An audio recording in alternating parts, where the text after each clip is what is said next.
texting sister that Tony is sending her the link. I think she's joining right now. It looks like we're having somebody join right now. Yes, Yes, me. that's her. There she is. Hey. Hey.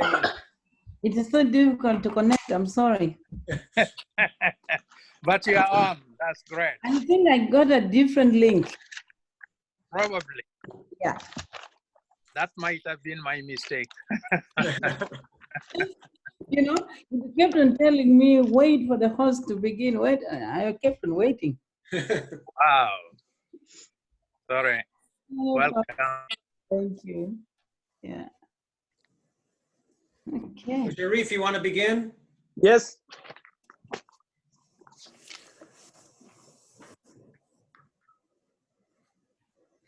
Okay. Can I start?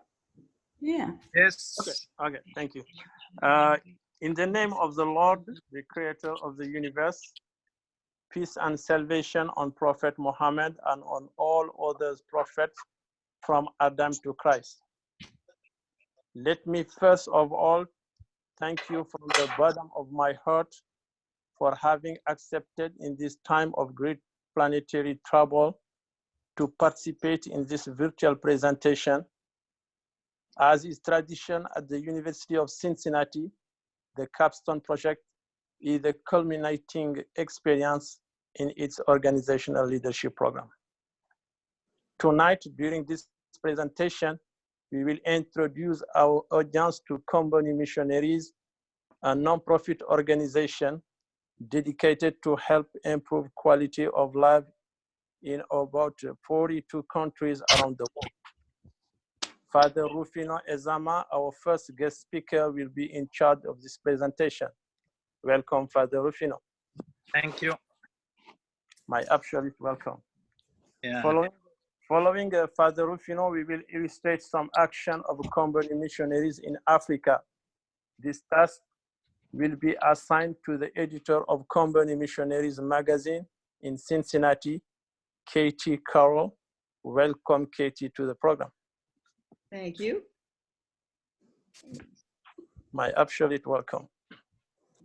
As underlined by the theme of my caption project, Comboni Missionaries Mauritania at the Crossroads, we will together make a journey of 4,451.5 miles from the main entrance of the University of Cincinnati, and those despite the confinement, to land in my home country, Mauritania, in the western part of Africa.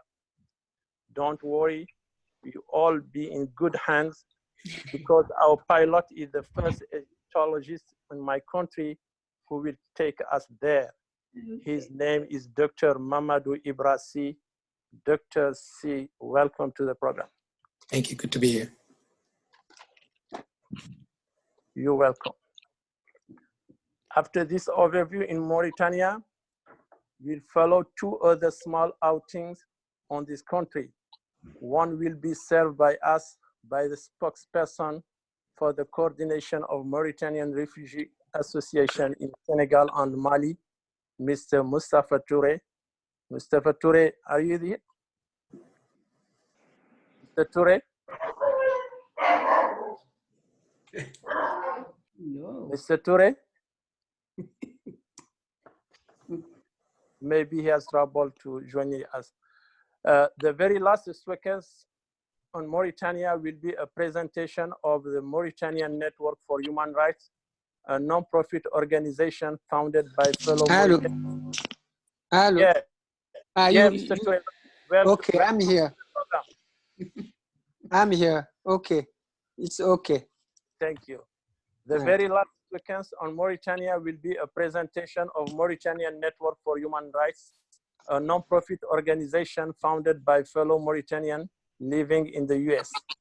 Mr. Abdoulaye Sow, one of the board director member, will give us an update in few words on some salient characteristics of his organization. It is also an opportunity for me to thank the Mauritanian Network for Human Rights for having kindly sponsored this event. Welcome, Mr. Sow. Thank you for having me. You're welcome. The latest presentation will address the inspiring experience of a great global icon, Sister Rosemary. Hello, sister. Hello, everyone. Thank you for joining us. Thanks for inviting me. Follow this presentation by Sister Rosemary. The very latest sequence of this event will be a call for action, will be kindly given to us by Heather Kaufman, Director of Development of the Comboni Missionaries for these last 5 years. Welcome, Kaufman. Thank you. You're welcome. I also want to warmly thank the two persons who support me in this work. My site supervisor, Tony Potts, who is business manager at Comboni Missionaries. Welcome, Mr. Tony, to the program.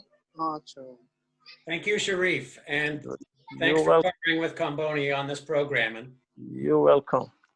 The second person is my faculty advisor, Dr. Megan Church-Naily, PhD, assistant professor, educator, mental health champion at the UC. Welcome, Dr. Megan, and thanks for being with us today. Thanks so much for having me. As we know. You're welcome. But Yes. but not least, I want to thank my professor for this class organizational leadership capstone, Tricia Pasquale, and extend my gratitude to her for the support she has shown throughout the semester. Welcome, Tricia, to this event. Tricia, you are here? She had a family emergency. Everything's fine, but she's going to join later. Oh, sorry to hear. No, everything's fine, but I'm recording it, so I'll pass it along, so she'll hear your shout out. Okay. To all of you present, UC students and faculty staff, the Mauritanian community as a whole, my friends around the world, and my family member, I thank you for having honored your presence with us this evening.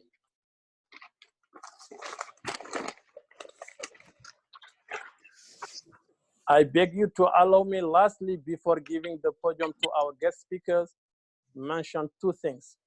In fact, today is the start of the holy month of Ramadan for the 2 billion Muslims in the world, a quarter of the world's population.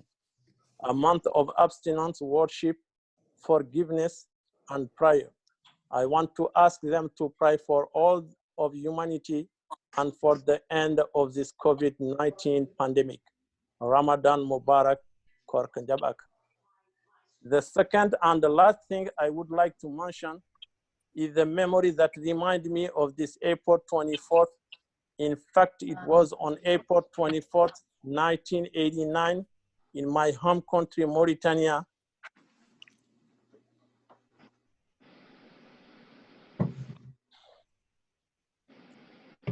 In the middle of Ramadan,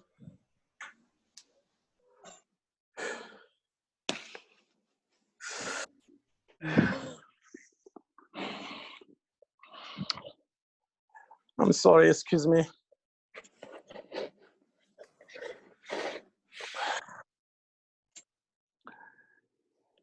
In the middle of Ramadan, that the government, then led by the dictator Mamadou Sy,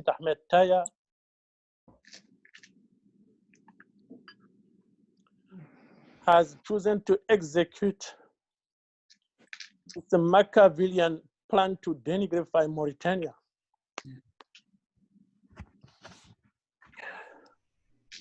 This April 24th, 1989, hundreds of Blacks were killed in big cities like Nouakchott and Nouadhibou. Will follow the deportation of more than 200,000 Black Mauritanians in Senegal and Mali. The execution of 503 Black soldiers in military camps and the hanging of 28 Black soldiers on November 27, 1990, the day before the anniversary of independence from Mauritania. For more information of this period, I invite you to consult the 1990 and the 1991 Human Rights Watch report. as a sign of memory to all the victims of human barbarism in Mauritania and around the world, I invite you, ladies and gentlemen, to observe a minute of silence for the eternal rest of their souls.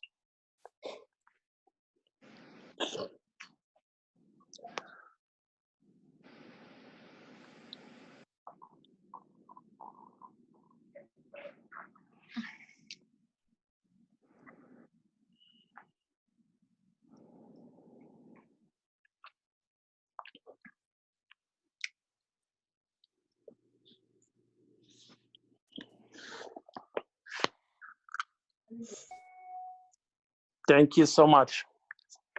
And Father Ruffino,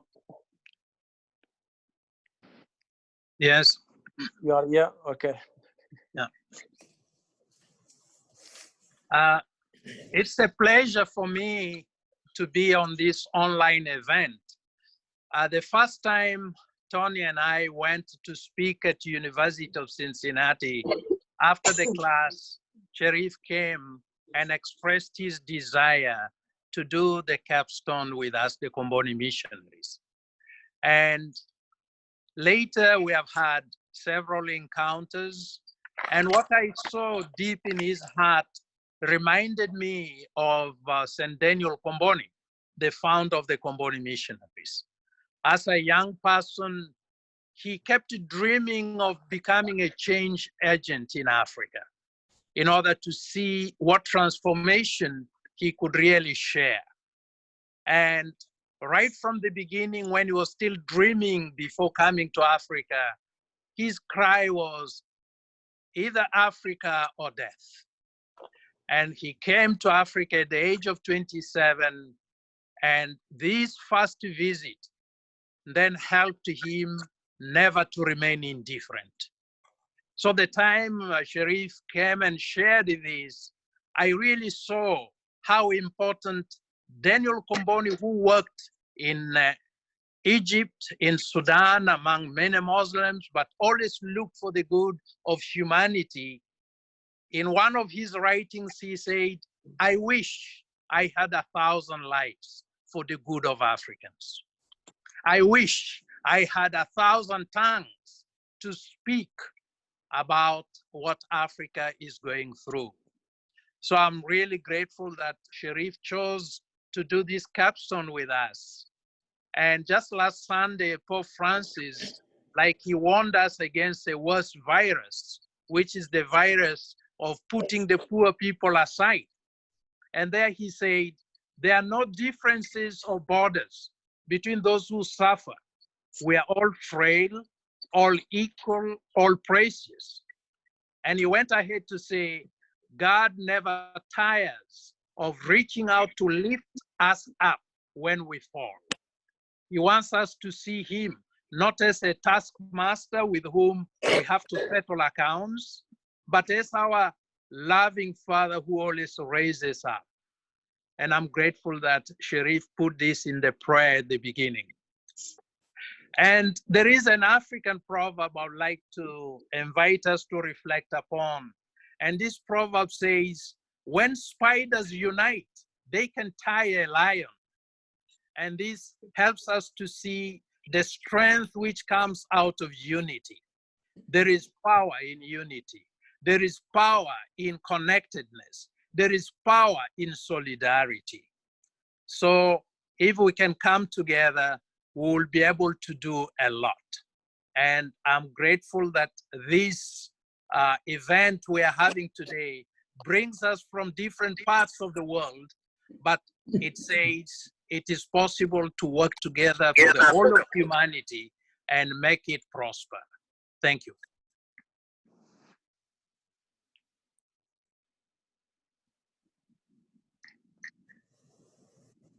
Thank you, Father Ruffino. You're welcome.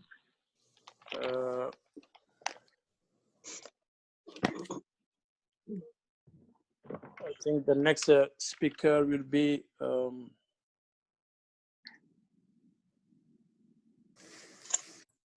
Eddie.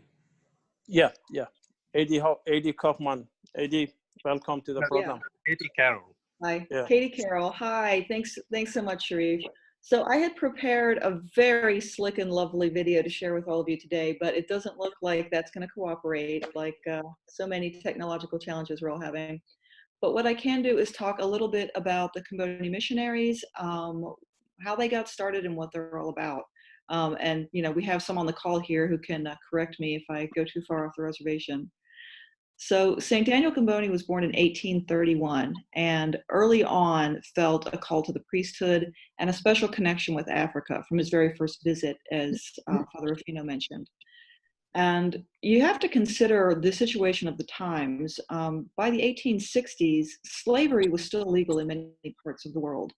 And what little was known about Africa by, civilized society, by the people writing the history books, was that it had a lot of natural resources, and it was prime for exploitation. So while most Europeans and outsiders viewed Africa as an opportunity for exploitation, St. Daniel Comboni had a very different vision. And the story is often told that he was praying at the Basilica of St. Peter when he had this inspiration, this grand plan that he would later write up and develop, called the Plan for the Regeneration of Africa. And one of the central tenets that he talked about was to save Africa with Africa. So it wasn't a matter of going, with the riches and the cultural background of a European to a less developed community of people and showing them how to do things properly. It was more going there and being in solidarity with them and to lift them up and to magnify their voices and understand what they needed and what they wanted and to work with them to provide those things. One story I like to tell that Father Ruffino always shares is sometimes we talk about the developing world as being people without a voice. And as he points out, they have a voice. It's just that many of us are not listening, or that those voices are quieted and quashed down. So the genius of Comboni is to be attentive to that voice, to listen to them, to magnify them, and to help them make their own needs and wants and their own richness and culture be more intelligible to people around the world. So today the Comboni missionaries are more than 3,500 all around the world in about 41 countries right now. They come from as many countries as they minister in.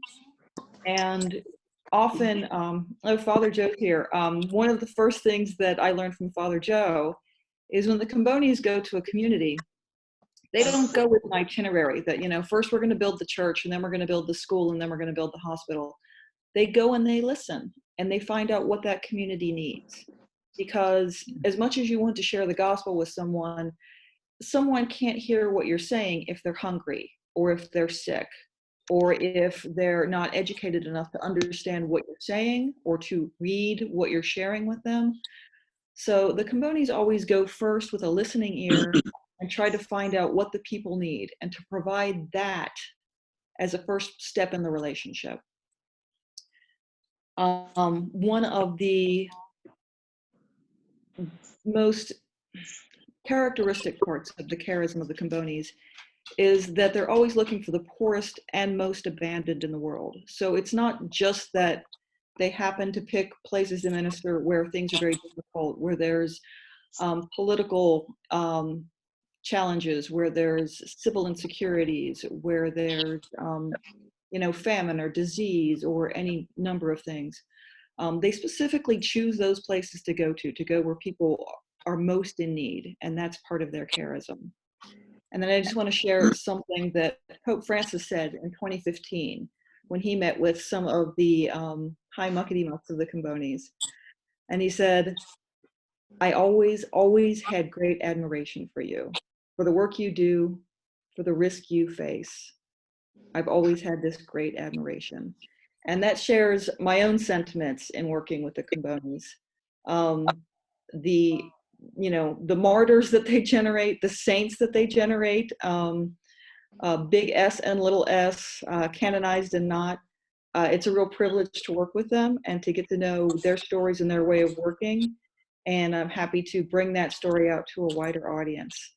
And when I do get this video able to be presented, it'll be on our YouTube channel, and we'll post it on Facebook. And I hope all of you will friend us on Facebook and look for those so that you can get a little bit better understanding of what the Comboni missionaries are all about. So thank you for your time. Thank you, Heather. That's good. Yeah, the next will be Dr.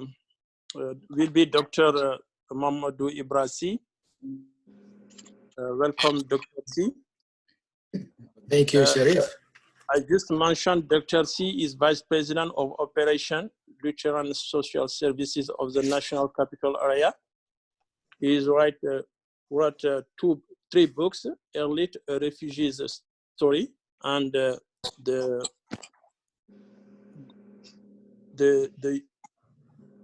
of the cultural unit of Black Africa, African cosmogonies and theogonies from ancient Egypt.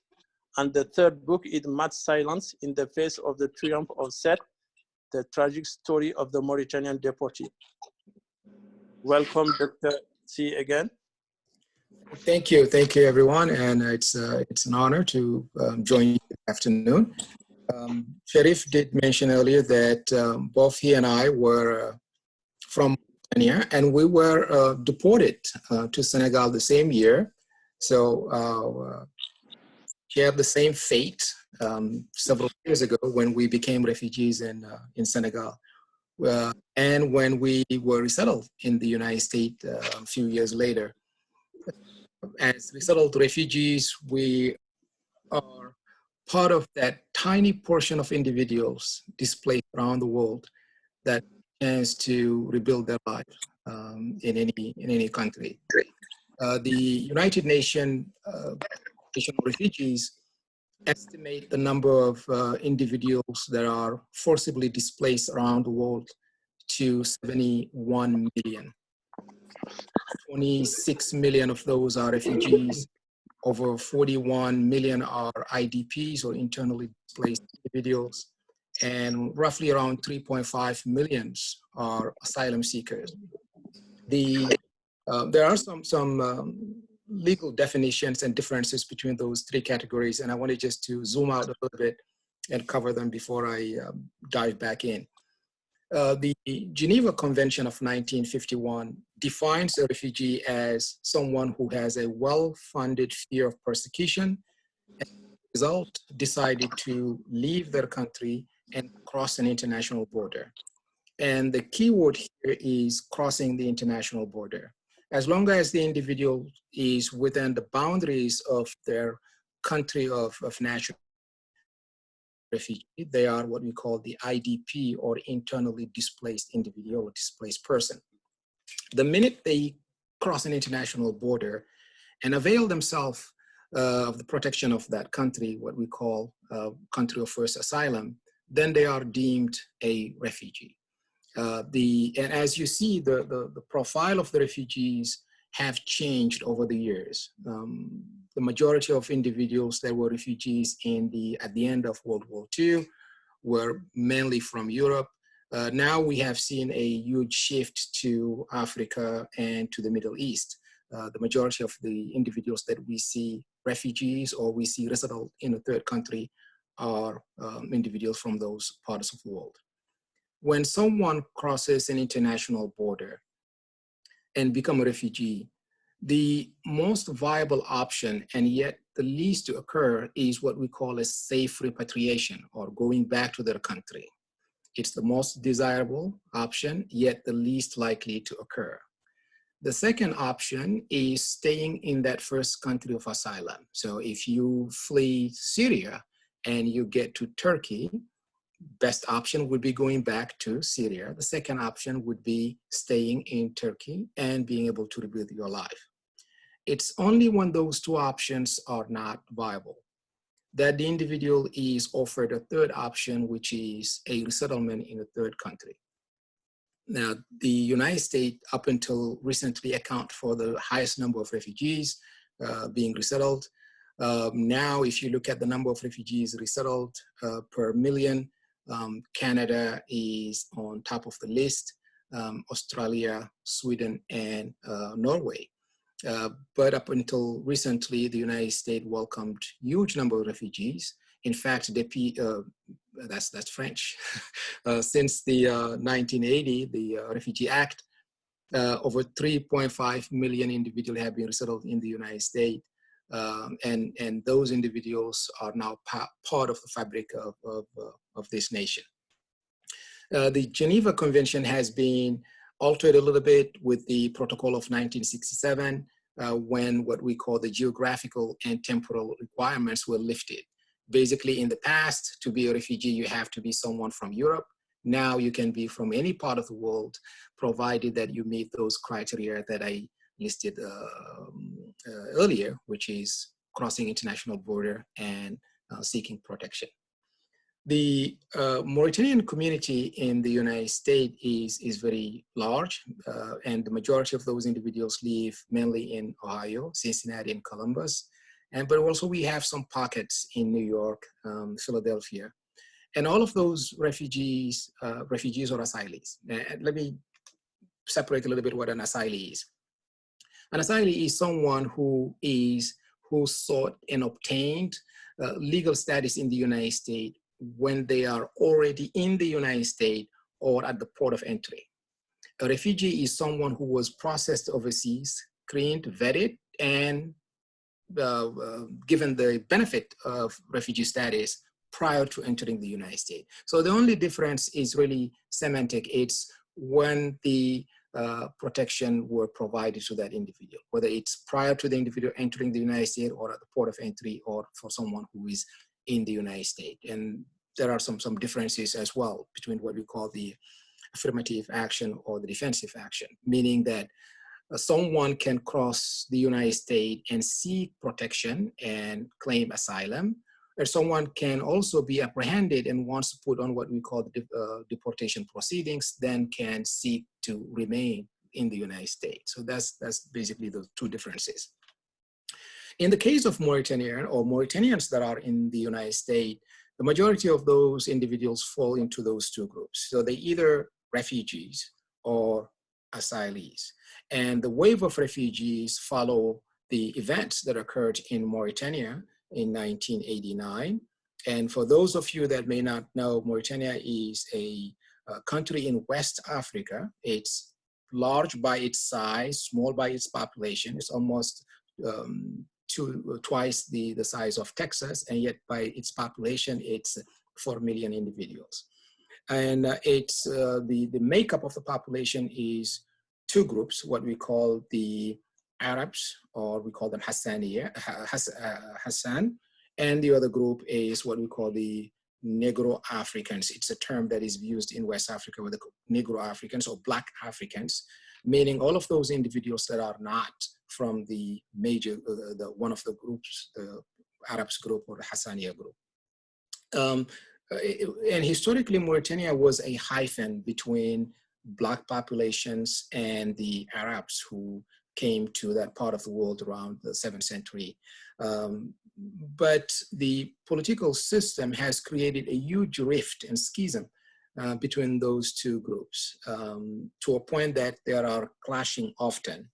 And those clashes are by the different regimes that have succeeded in Mauritania since it gained its independence November 28, 1960.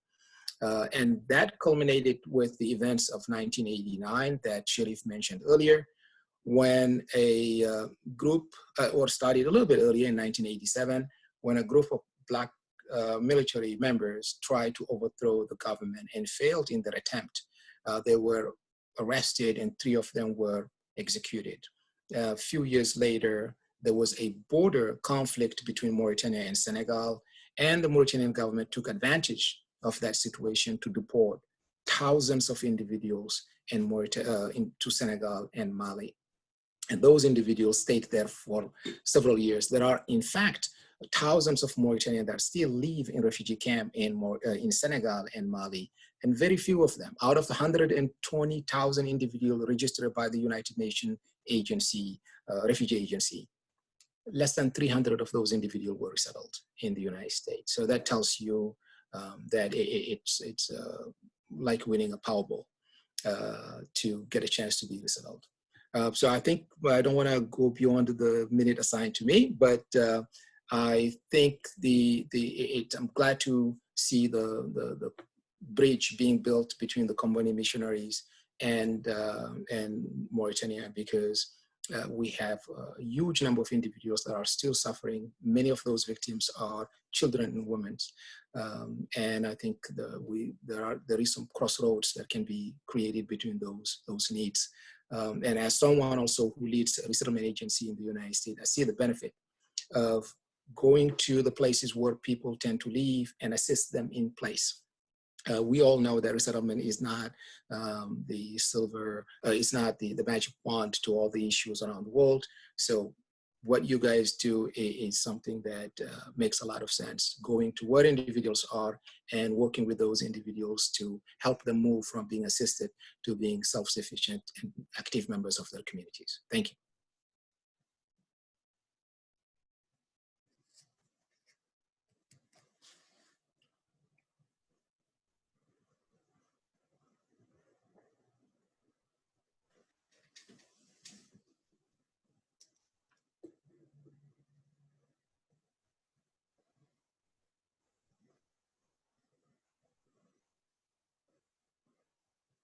I think Cherif might have lost connection.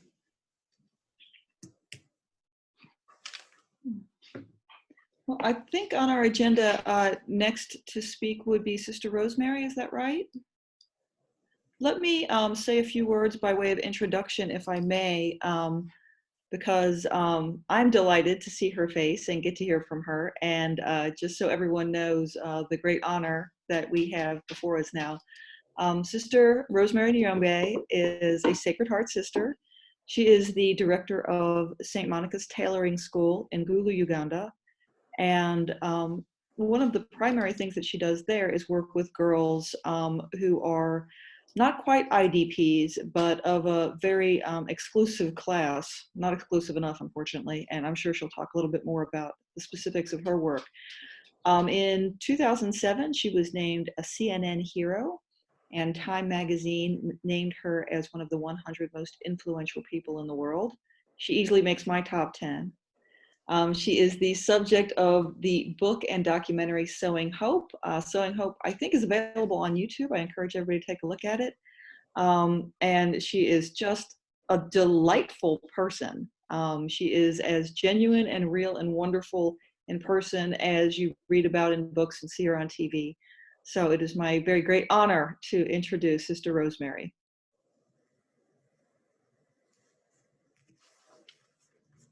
Oh, Sister Rosemary, you're muted. Unmute your computer. There you go. This is the power of technology that drives me crazy. I'm so delighted to see you, Katie, and everybody who is coming here today to talk about something very important. I'm really happy to know that the Comboni missionaries are still that connecting power in the world. And it's my great pride to be part of the Comboni missionaries. I actually need to tell you that I am a grandchild of the Comboni missionaries, because the Sisters of the Sacred Heart were founded by a Comboni missionary bishop who was in South Sudan. It was founded in 1954. And later on, the sisters with their bishop and other missionaries were expelled from South Sudan due to the civil war, and they all came to Uganda. And that's when I and other girls in Uganda began to hear about the Sisters of the Sacred Heart. And definitely, it was for me a great delight to join them because of what they were doing, addressing the need of the vulnerable and especially children. And definitely I was already in love with the children because I was a babysitter of my sister's children. And for me, I knew that that would be something I wanted to do in the future. As we always say, if God gives you a call, a vocation, he doesn't call you from where you have not been. And I am very sure that God really called me from where I've been as a babysitter and put me right to be with these sisters who are caring for the vulnerable and especially children and women. And that's what I'm doing right now. For some of you who might not have known very much about the background of the work I do in northern Uganda, I want to say it has been something which was just developed out of a need, because northern Uganda experienced a long protracted violence which was waged mainly against unarmed civilians. And of course, the Lord's Resistance Army really targeted children, especially boys and girls. And the girls were definitely prized to become child soldiers first, and then they were used as sex slaves and also became young mothers, getting children from forced marriages or rape and so many bad things. And most of these girls lived with the rebels for so long, and when some of them managed to escape to come home, they found the situation at home was very difficult. And of course, a good number of them were ending either in internal displaced people camps or in different centers. And at this point, St. Monica, which is a school started by the Comboni missionary sisters in 1982, and when the Comboni sisters left St. Monica, they passed the administration to the Archdiocese of Gulu, and the Archdiocese of Gulu invited the Sisters of the Sacred Heart to come to continue with their work. And I came later in this place, and for me, it has been a great delight from 2002 up to today that I have been part of St. Monica. Not because it is the most attractive job, not because it is something you want to be there to do for many years of your life, like I'm doing. I am a religious. I'm not supposed to be stuck at one place. I'm supposed to be transferred even after 6 years. But if I tell you I've been there from 2002 up to now, it's very difficult to explain why I'm there up to now. But I love it. I am there because God wants me to be there to address the needs of this most vulnerable community, especially the children and women in that place. When most of these children were coming home, it was so difficult to know exactly where to start from, because a good number of them were really broken. They were in pain. They had children got from their own captors. And at this point, it is so difficult even to mention to these girls that we are inviting you to come and study. We just decided to open the door of St. Monica and say, come and be here. It was just in compassion, in acceptance. And we didn't care about their background. We didn't care who was a Catholic. We didn't care who had children. And in fact, I should say, perhaps I did something which I could be condemned about this time, inviting women to come to that school with their children. And also I started accepting women who are pregnant, and I mean, I didn't care who they were. The important thing I wanted these girls to know is that they were women, religious women, who are committed to supporting them, who are committed to accepting them as they were. And that's why we started talking so much about sowing hope. One of the reasons we talk about sowing hope is that, first of all, it was necessary to let these girls know there was a future of hope. Much as it looked like their future was totally taken away, their dignity was totally robbed from them, and there was no way they would recover their future. I wanted these girls to know that their lives could be rebuilt from where it seemed to have been broken. And that's how we started talking about sowing hope. And that sowing is not just S-O-W, it is S-E-W. That means using a needle. And this was an analogy which was really brought by thinking that these young girls, these young children were taught to destroy life by the rebels using machine guns. And so I thought, I said, okay, I need to play with words. We need to introduce these girls the idea of mending their own brokenness first using a needle. And then we shall begin mending clothes, teaching them how to sew clothes with sewing machines instead of machine guns. And that is how we came about with that title of the book, Sowing Hope, and the movie also, Sowing Hope. It's really about weaving the life back to these children after everybody knew it was something which was taken away from them and they would never recover that life again. And up to today, these young women in St. Monica, we have taught them so many things and we still continue teaching them different things. They grow their own foods, they sew their own clothes, they come and take care of the children in St. Monica, which gives them extra security as they go to study, because the children are taken to a kindergarten and daycare where we hire other experienced women to take care of these children, to free these girls from that burden, from the pain of caring for the children they did not plan for. And so this actually became a great challenge for St. Monica as a school to support all these children, all the women, but we never shied away as Sacred Heart Sisters. We knew that we could work together with these women. We could teach them to address their own needs. We could teach them to begin bringing out their own voices, knowing that they could be advocates for themselves. And so the idea of bringing in different skills to teach these girls like tailoring, hairdressing, catering, teaching them is just to prepare them to integrate in the society tomorrow, and especially the society which didn't easily accept them after they returned from captivity, trained as soldiers, forced to commit atrocities in their community. We wanted these girls to get these skills which could help them to minister to the community again. And as I speak now, the girls in St. Monica who have been trained are ministering in different ways in northern Uganda. We have in many different hotels in northern Uganda, girls who are trained from St. Monica. They employ them. This time they're not just working for nothing. They are being paid because they received the training. Then we have girls who are running their own small businesses, like sewing clothes and selling to people. And that is one thing which was really our great aim of letting these girls get the skills which can support them, which can make them become again contributing members in the economy of Uganda. And recently somebody asked me about what we are doing to address the need which is coming, especially with the pandemic of COVID.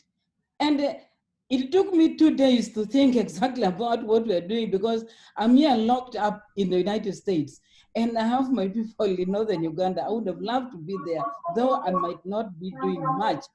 But something which came to me as an inspiration was that we trained so many young women out there who can begin sewing masks, who can begin sewing even these protective gears. And I responded, I said, I'm so happy that we have so many girls out there who are well equipped with sewing skills, because that's one of the skills everybody has been asking me, say, why are you focused on teaching them how to sew clothes? And now this is clear that this is one of the skills which needs to be introduced in many schools, not necessarily girls who were abducted by rebels and dropped out of school. All of us need these skills, because I have seen even in the United States here how many people are looking for these skills. And sometimes when I sit at my desk, I read, I get tired or I get bored, I jump and make 1 or 2 masks in a day.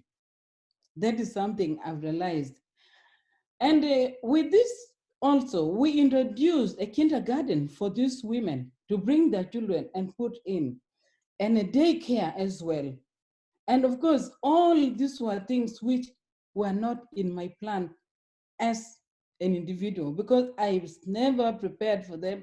I was never trained to start all these things, but I realized that all these processes, all these activities can only be started in compassion and in love and in acceptance of anybody who you want to address the need or you want to show the path leading to hope. We started a health care, and I think for me, a health clinic is one way of looking at a holistic approach, even to human development, even to human health. And so in all the projects which I start, I will never forget a health clinic. A health center must be part of it. And then you will wonder, right as you enter St. Monica, you look at the gate, you will find one thing, that is a restaurant. What is the restaurant doing there? I think Katie knows that very well. She visited that many times. The restaurant there is for practical purpose. We want these girls to practice exactly what they learn in the classroom there. And again, not only that, we want them to minister to people who can come there to eat and see exactly that these girls are not the same. They are different, they are changed, they are serving in a professional way. And all these are things which I think we can introduce to the vulnerable, to people who have lost their chances of education, and especially in painful situations. When I hear about what is happening in different parts of Africa, like what has been shared about Mauritania, I think we in Africa all have shared some painful situations in one way or another. And the only way of addressing the needs would be for us to come together, share, and see how we can all work together to bring this situation to an end. It may not be easy, but we need to become more innovative. We need to begin thinking over and over, what next? From here, what next? And that has kept me going on from 2002 up to today. If you ask me, we will say, Sister Rosemary, the war in northern Uganda has stopped since 2006. What next are you doing? The reason why I'm talking about this is because some people may think all is over. Things are now peaceful. It's not true. That situation took a toll on that community for 2 decades. And I don't think we can just say everything is over. We have to begin to think of the pain, of the gunshots which people are still hearing in their hearts. So from that end, from 2006, what next are we doing? Our focus is more on rehabilitation. Our focus is more now on giving them a voice.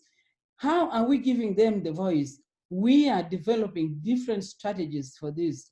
One of the strategies we are developing to give a voice to these women is giving them the chance to join adult literacy.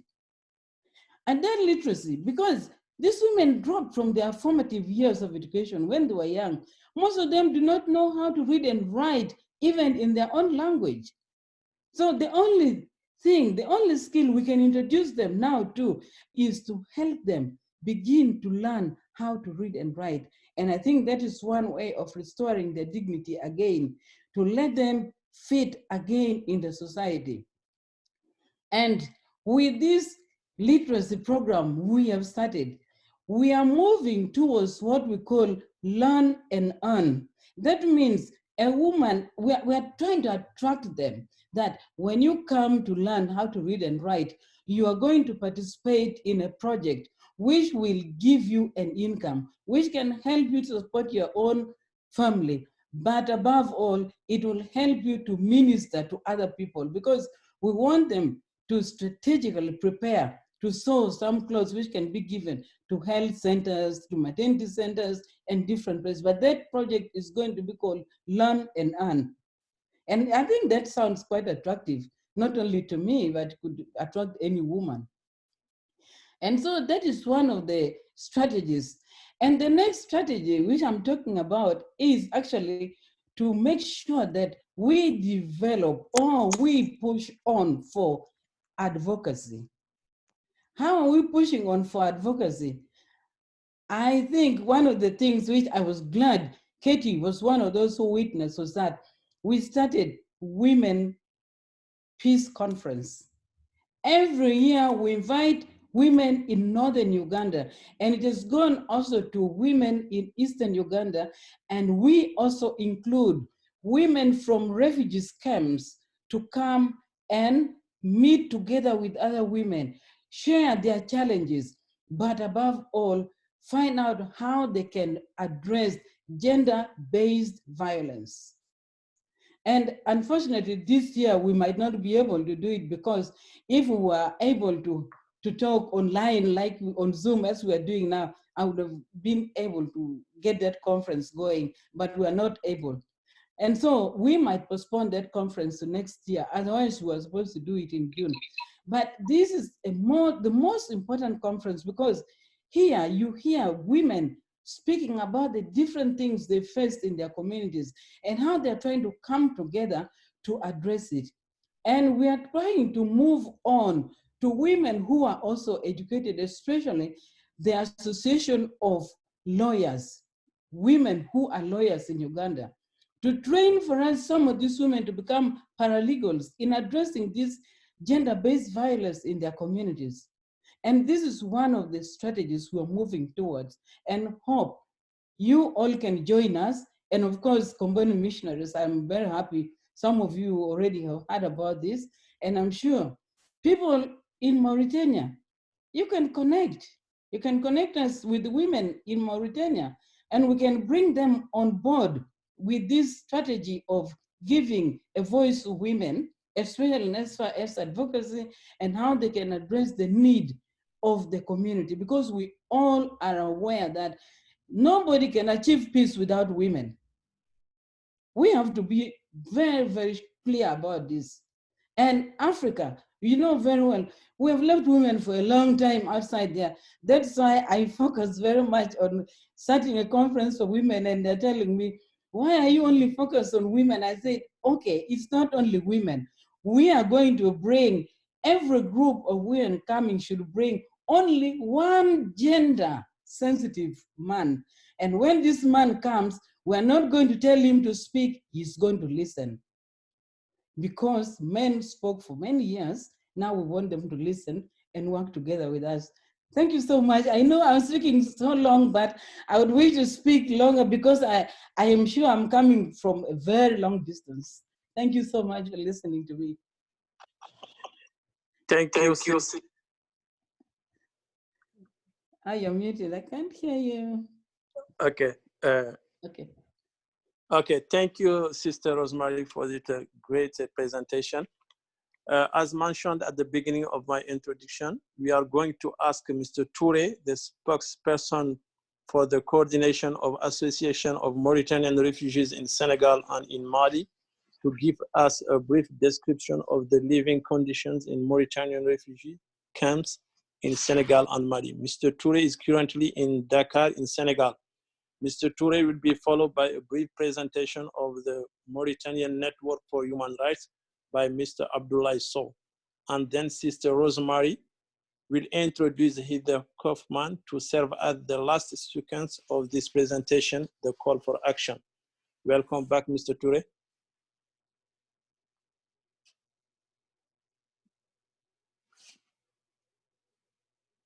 Hello.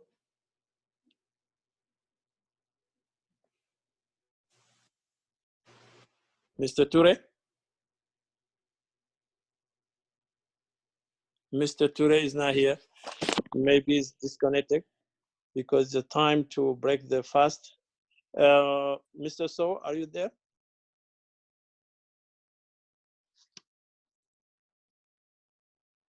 Hello? Did you hear me? Sister Rosemary, did you hear me?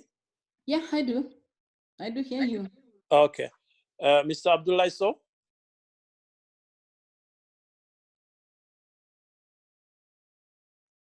Give me 1 second, I try to call him.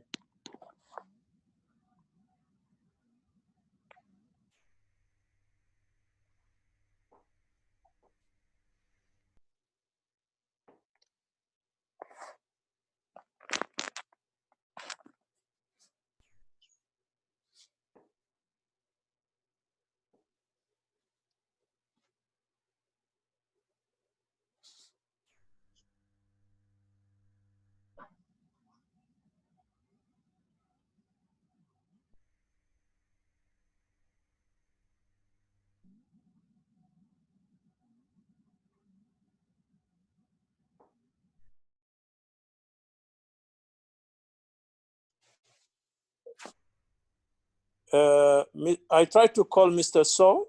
He said he's talking, but nobody can hear him. Maybe he's on the meet, but he's not. I don't know what's the problem. Oh.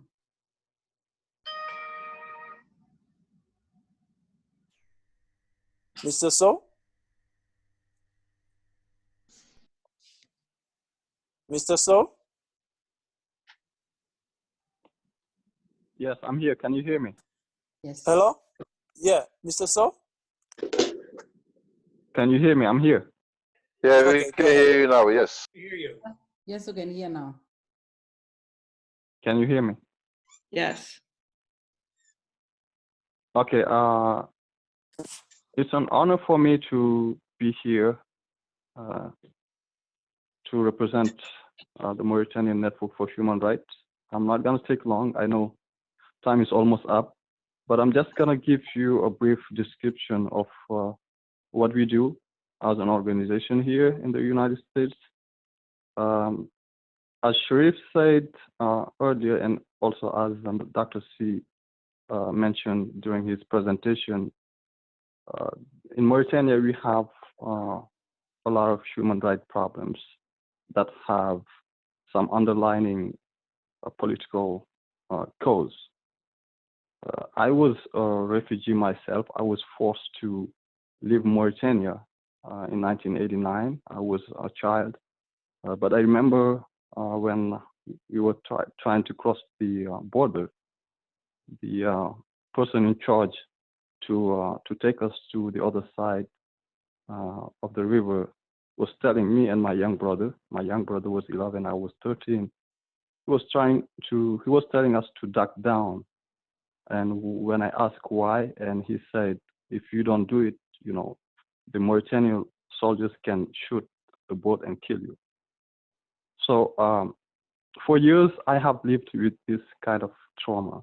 And I know many fellow Mauritanian citizens have also experimented some type of trauma. But it's been 30 years. And when we got here in the United States, we try to organize and see what we can do to ease the sufferings of the refugees in Senegal and to ease the sufferings of our fellow Mauritanian citizens that are living here and in Mauritania as well. So we decided to create an organization called Mauritanian Network for Human Rights. We created that 2 years ago. Whoever get a chance can go online and get some information about it. We are building a website that should be ready in a month or so. But basically, our objective is to create a network of people, of human rights organizations, of activists, and put some pressure on the United States government so that they can change their foreign policy toward Mauritania. Because what has happened 30 years ago can happen again at any time, because nothing has been done to prevent it from happening again. The criminals are free. None of them have been brought to justice, and the Mauritanian government still denying their own citizens, their own Black citizens, every basic human rights, from refusing to give them citizenship, from denying them to go to school, and so on. So basically, that's what we do. That's what we stand for, and I hope I will get some of you try to join our organization. We are open to everybody, not only Mauritanians, but also American citizens and everyone. So I thank you, Cherif, for inviting us. Thank you, everyone, and have a good day. Thank you, Mr. So. You too. Now it's a time to ask Sister Rosemary to introduce the Hoffman to serve as the last sequence of this presentation, the call for action. Welcome back, Sister Rosemary.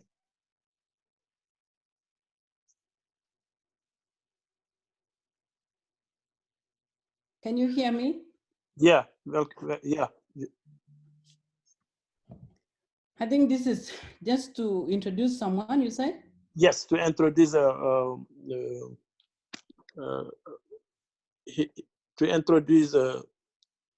Heather Kaufman to serve as the last sequence of this presentation, the call for action. Katie? Here, yeah, I can actually introduce Heather. Heather Okay. Kaufman is our Director of Development for the Comboni Missionaries. And she's one of those people that when you have 35 people on a call can keep straight who's who and what they're all about. And so she's going to let us know for all of those who have been moved by some of what we've heard, maybe feeling a little bit overwhelmed and not knowing how there's anything we can do about all the things we're hearing about. She can just talk a little bit about what we might do to learn more and to do more to help some of these situations. So, Heather. Thank you. Thanks, Katie. So I am really excited to be here. I think these presentations have been really powerful, and I'm so glad all of you could come together and that Cherif brought us together to share these stories. Oftentimes when I leave some sort of presentation like this, I'm looking for some sort of call to action. What can I do? I'm one, person here in the middle of Cincinnati, Ohio. What can I do to help these people? And so I thought I'd put together a very brief list of some things that people could think about doing to help these various organizations. I would say the number one thing that you can do is educate yourself. We have websites for most of the organizations, and I know that the Mauritania Network of Human Rights is going to be putting together a website soon. Tony just shared from his computer the kind of a slide that shows information about the Comboni Missionaries, the Lutheran Social Services in the National Capital Area, as well as Sowing Hope Foundation. Go to those websites when you have a chance. Take a look. There's all kinds of stories on there. And they're a great way to kind of find out and learn more about what others are going through around the world and find out a little bit in more detail about the work that's been talked about here today. Another thing that you can do that is really easy to do to kind of make a difference in the world is to kind of know where your products are coming from. You've probably heard this before, but such things as fair trade coffee, fair trade tea, fair trade chocolate, purchasing those sorts of items can make a huge difference. There's a lot that goes on behind the scenes with how different things are created and the chain of how it gets to us. So just a little bit more research and thinking about those items is a very, very easy way to make a difference. Another way is to maybe think about supporting some of these organizations by purchasing items such as purses and jewelry and artwork. There's all kind of options out there, not just from the organizations that we talked about today, but from other organizations. If you just do a little bit of even internet research, you can find some great ways to support different places and to know that your goods are coming from people who are working for a fair salary and there's the best practices are being used. Another way that is a great way to get involved is to volunteer. I'm going to speak mainly from the Comboni Missionaries perspective as far as volunteering. We are kind of all over the country. We have communities all over the United States and one in Canada for our North American province. We have communities actually all over the world in 40 or so different countries. But in the United States, I know from the Cincinnati community where I work, we are always looking for volunteers for large events that we have at the end of the year. Obviously, events are looking very different this year with the COVID-19 going on. But even with the changes going on and how events are going to be changing, we could still use volunteers. And I think we're going to be able to need not only volunteers for what may happen with those events, but just for input. How are you guys handling different things? So another way to really get involved is to reach out to these different organizations and volunteer and get out there and get to know what's going on with that organization. One thing that I want to point out, is that I mentioned COVID-19. It's really difficult right now. Times are very difficult. We recognize that a lot of people are struggling financially. Some people may not know, how they're going to afford their mortgage payment next month. But I just want you to know that a few dollars goes a very far way, especially in Africa. There's no gift that is too small.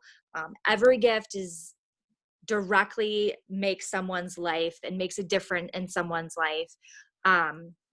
Just for a few examples, you can buy books for an entire classroom in Malawi, which is a country in Africa, for like $50.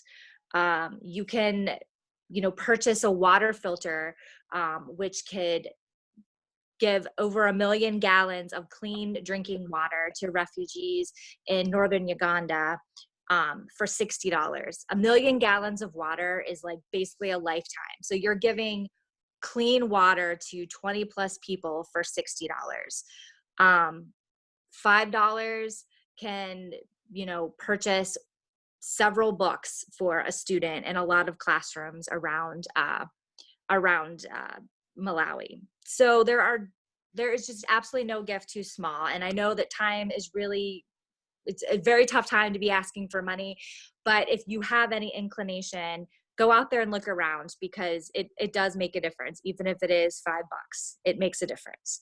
And the last thing that I wanted to point out, and it's a very, very simple thing that everyone can do, is we ask for prayers. Pray for the people who are suffering around the world, who don't have clean water, who don't have a safe place to live. Pray for the people who are suffering, who are refugees, who are in the slave trade, who are stuck in human trafficking. Pray for those who don't have enough to eat or proper medical care. Pray for those who are seeking spiritual guidance and help. And then pray for those of us who are trying to help these people. And most of all, pray for peace. So prayers are always welcome, always accepted. They're free, and always appreciated. And that's all I really have for our call of action. So Cherif, I'm going to send it back over to you.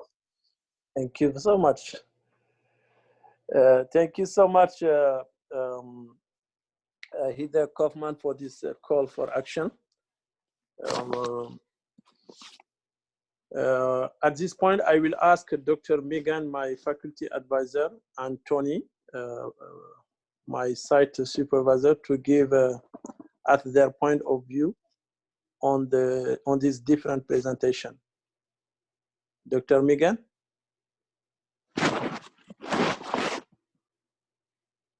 Dr. Megan? Sorry, my microphone wasn't working. Okay. This was wonderful and very empowering, and we've been recording it so that way we can share it with those who are unable to attend today. Thank you so much. That's it. Tony, you have something to say about the presentation? Okay, go ahead. Thank you. Yeah, I really want to thank this outstanding group of speakers, Father Ruffino, Dr. Mamadou, Sister Rosemary, Katie, Heather, and others, just for sharing your wisdom and insights. It's been a wonderful program. I want to thank everybody that attended. It just really reinforces to me that we're one human family. In times like these, we need each other more than ever. We need to continue educating ourselves, understanding that our actions impact other people, including people that we don't see and know. We need to do what we can to help love and serve each other. So I hope we could keep that going. And I would also hope, Cherif, that while we have this esteemed group together, maybe we could open it up for just a couple of minutes of questions if people want. Sure.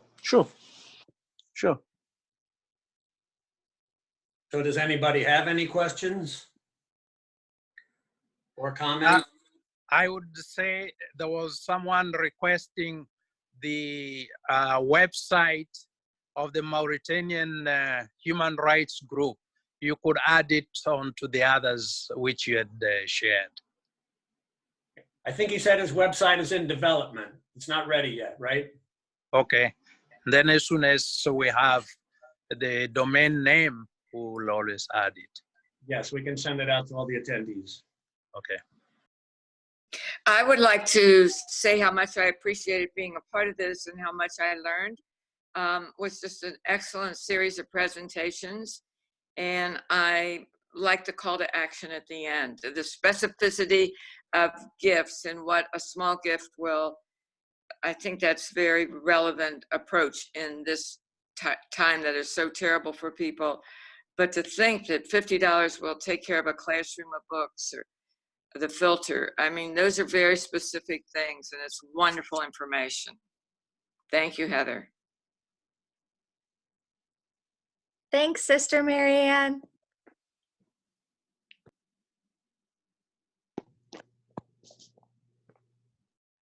Is there somebody else?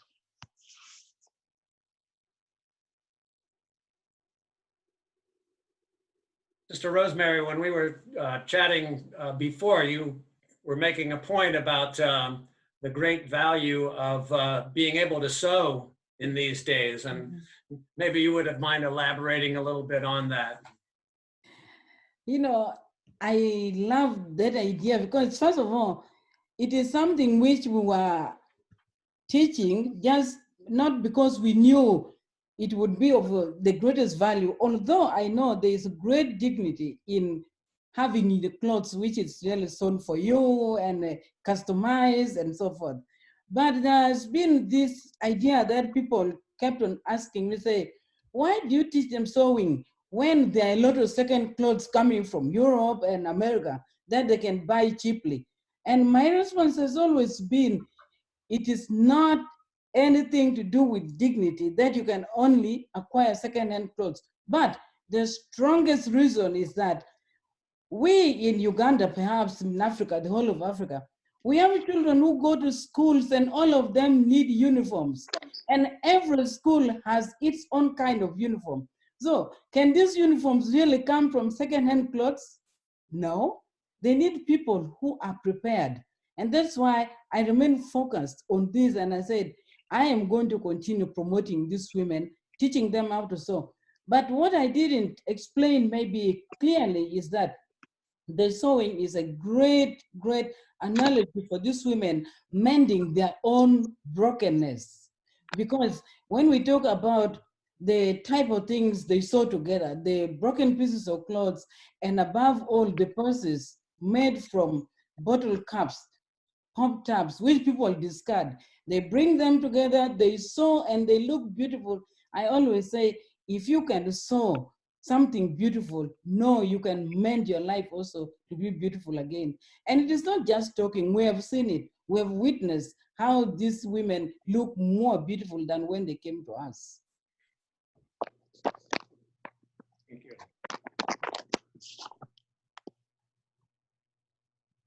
Okay. I like, Sister, how in the book you talked about how the girls also learned like math skills and things like that too. So everything you said is important, but they're also learning so many different other skills too. So.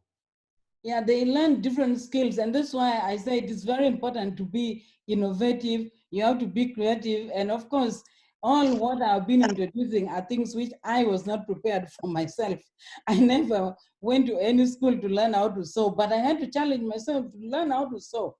I had to challenge myself to learn how to make those purses. I had to hide myself in a corner to teach my own self. Then I go to teach them, and it has become something which is bringing a great meaning to their lives. And so there are so many skills we teach them, like teaching them how to bake beautiful cakes. Go to northern Uganda. We cut the market coming from Kampala that you order beautiful cakes from Kampala to come to Bula. Say, no, come to St. Monica and you get beautiful cakes. Then you can pay the money to these women.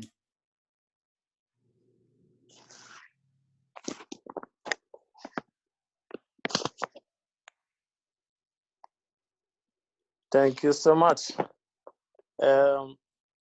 As mentioned in the thematic of this capstone project, Comboni Missionaries, Mauritania at the Crossroads, my objective was, among other things, to create connection between Comboni Missionaries and my home country, Mauritania.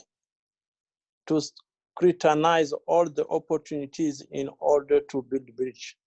I believe at the end of the conversation that I had with Father Ruffino, I think that slots like empowering women and youth education for the benefit of the Mauritanian refugees in Senegal can be explored in the near future.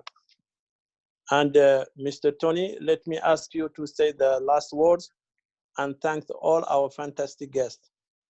Thank you so much. All right, well, again, my last word is thank you all very much for your time and attendance. This was very informative. I really appreciate everybody. And let's just continue to pray for one another and for our world. God bless you all and good day.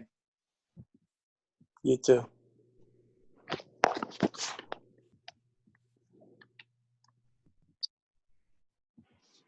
Thank So, you. thank you, and Cherif, Ramadan Kareem.